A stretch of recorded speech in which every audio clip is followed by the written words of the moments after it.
Безусловно, это дань уважения подвигу, который совершил многонациональный народ Советского Союза. Президенты проходят мимо трибун. Вы видите, как и слышите, как приветствуют президентов России и Таджикистана гости. Они еще не расходятся. Вот даже кто-то спрашивает, как вам парад, можно расслышать на кадрах трансляции. Президент отвечает: отлично.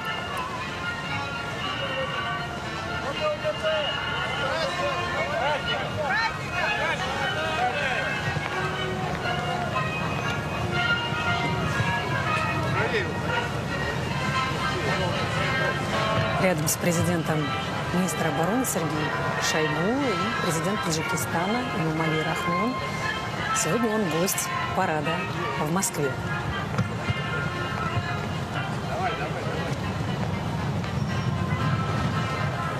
В годы Великой Отечественной на фронт отправился каждый пятый житель Таджикистана, около 300 тысяч человек. Почти треть из них домой так и не вернулись. Воины из республики участвовали во всех важных битвах, сражались на Курской дуге, помогали оборонять Москву, освобождать блокадный Ленинград. Более 50 жителей Таджикистана удостоены звания Героя Советского Союза.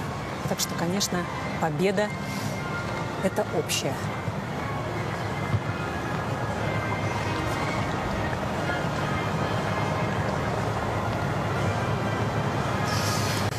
Невский пятачок стал одним из символов мужества, героизма, самопожертвования советских воинов. В одной из своих статей ко Дню Победы в прошлом году президент признался, что отец не любил рассказывать о войне, но в сердце всегда разговоры с ним, с мамой на эту тему, их скупые эмоции. Ну и традиционно Владимир Путин идет к могиле неизвестного солдата через Кремлевский проезд. Он берет свое начало от Никольской башни Московского Кремля и упирается в Манежную площадь.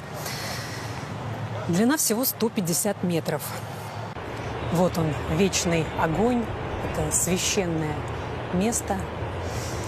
Без преувеличения, каждый человек в нашей стране испытывает совершенно особые эмоции, когда попадает в Александровский сад, видит вечный огонь, пост номер 1. Это место памяти и скорби. И вот мы видим лидеры России и Таджикистана уже в Александровском саду. Буквально считанные метры остаются до могилы неизвестного солдата.